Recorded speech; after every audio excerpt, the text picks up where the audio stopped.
Hello बच्चों, कैसे हैं आप सब। आज का हमारा टॉपिक है जेनेटिक्स। आज हम जेनेटिक्स के एमसीक्यू करेंगे। वीडियो अच्छा लगे तो लाइक कीजिएगा, चैनल को सब्सक्राइब जरूर कीजिएगा।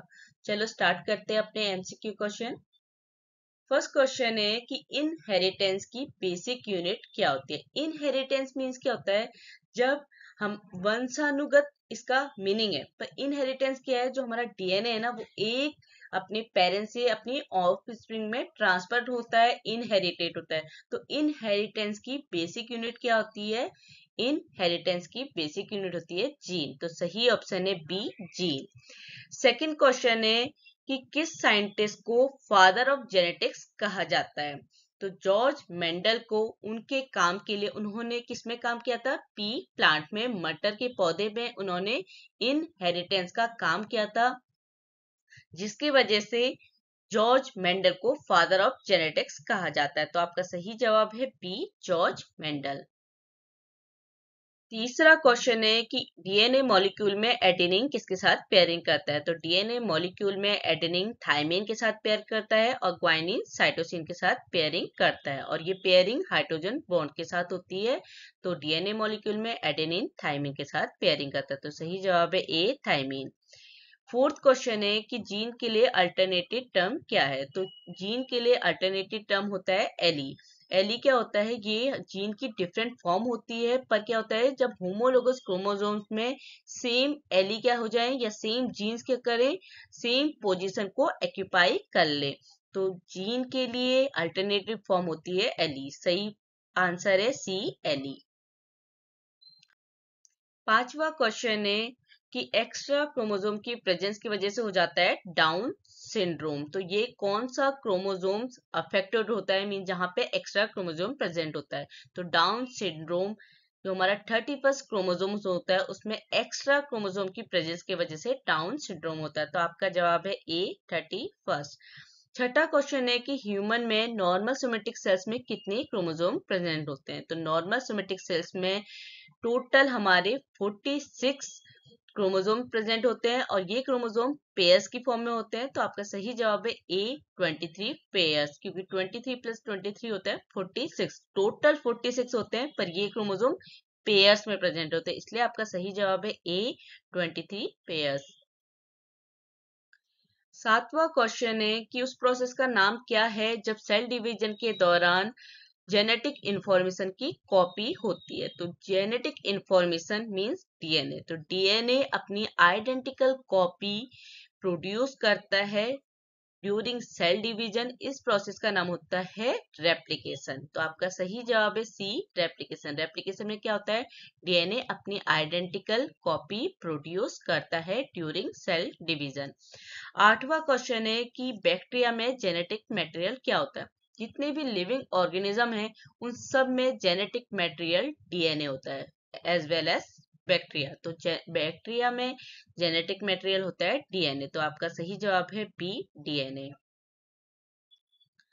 नौवां क्वेश्चन है कि प्रोटीन सिंथेसिस के दौरान आरएनए अमीनो एसिड को कैरीज करके राइबोसोम तक पहुंचाने का काम करता है। तो कौन सा आरएनए है जो ये काम करता है? तो हमारे तीन तरीके के आरएनए होते हैं, messenger RNA, ribosomal RNA and transfer RNA.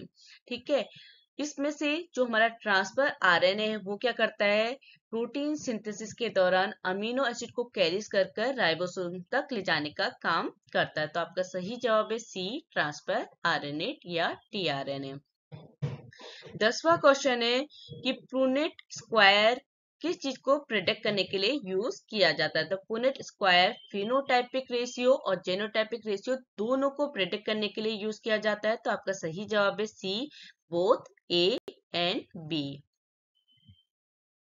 11वां question है कि अगर पेरेंट्स क्या कैरी कर रहे हैं, उनका सेक्स क्रोमोसोम क्या है, एक्स एक्स। फादर के पास एक्स वाई, मदर के पास एक्स एक्स। अब माता और पिता दोनों क्या सेक्स क्रोमोसोम कैरी कर रहे हैं, एक्स एक्स।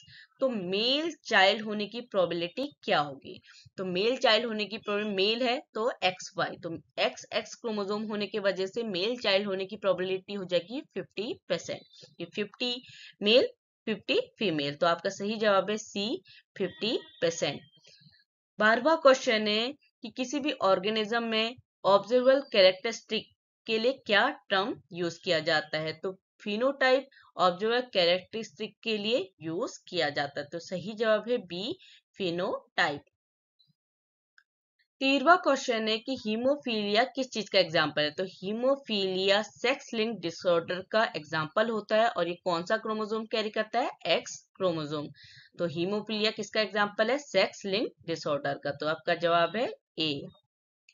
12वां क्वेश्चन है कि डीएनए का शेप क्या होता है? तो डीएनए होता है डबल हेलिक्स स्ट्रक्चर का, या डीएनए का शेप कैसा होता है? Double helix. और ये किसने बताया था? वॉटसन एंड क्रिक ने। तो आपका सही जवाब है सी, डबल हेलिक्स।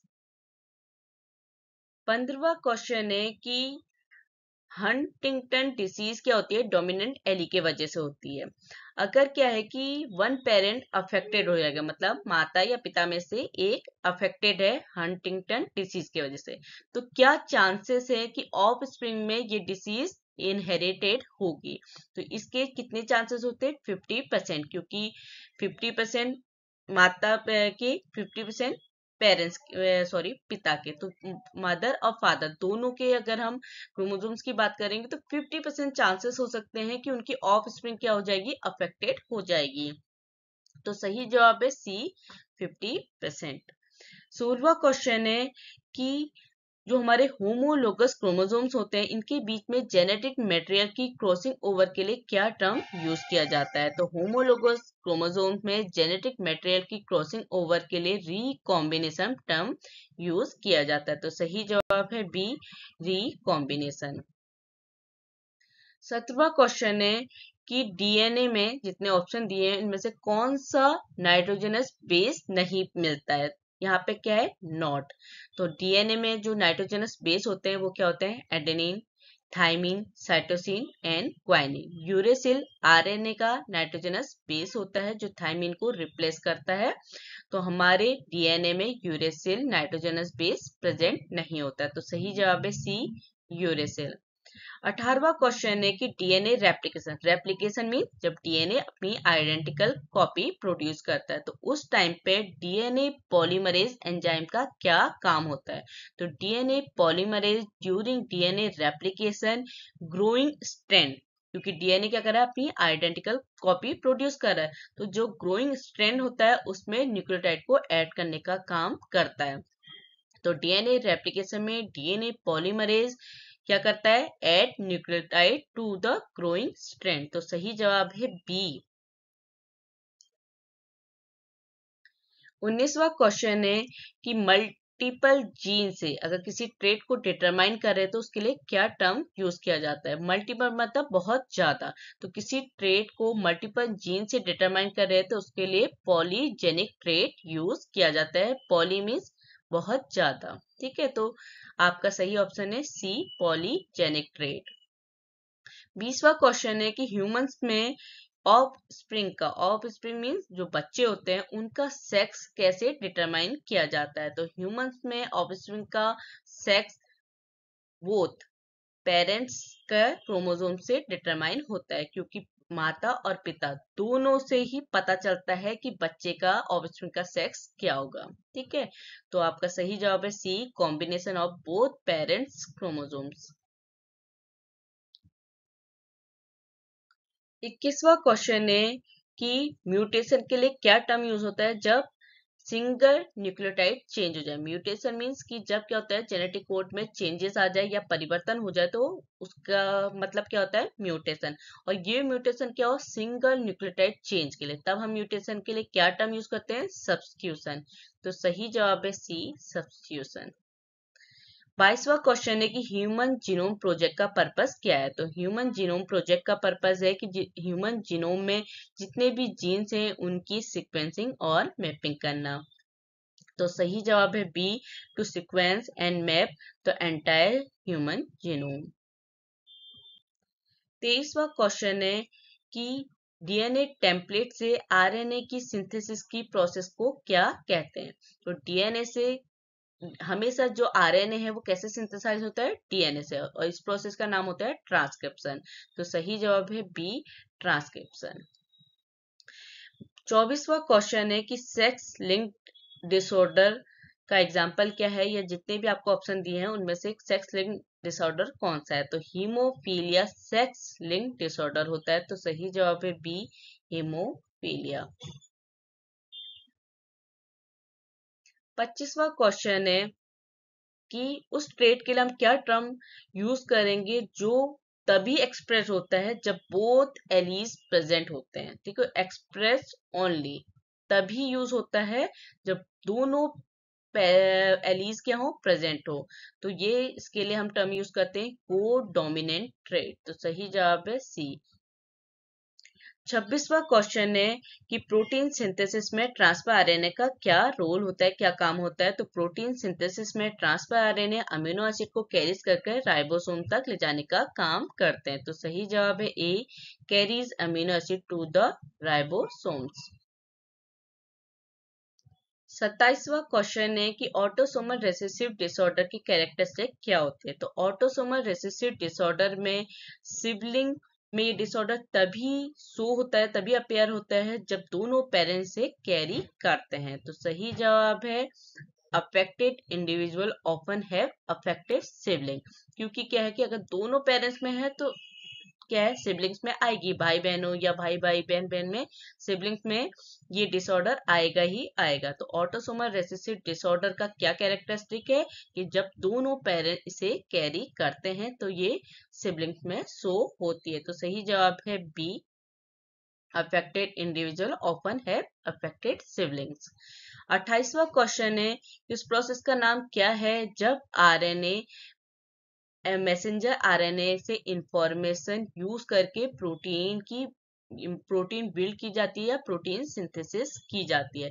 तो मैसेंजर आरएनए से इंफॉर्मेशन लेके प्रोटीन सिंथेसिस होने की प्रोसेस को हम कहते हैं ट्रांसलेशन, तो सही जवाब है बी, ट्रांसलेशन की प्रोसेस में क्या होता है, जो भी इंफॉर्मेशन मैसेंजर आरएनए ने डीएनए से ली, वो डीएनए से लेकर कहाँ तक ले जाएगा, राइबोसोम तक, और वहां पे क्या होगी, प्रोटीन की सिंथेसिस होगी, तो ऑप्शन बी आपका सही जवाब है। 29वां क्वेश्चन है कि डाई हाइब्रिड क्रॉस में F2 जनरेशन में कितने डिफरेंट जीनोटाइप प्रोड्यूस होते हैं?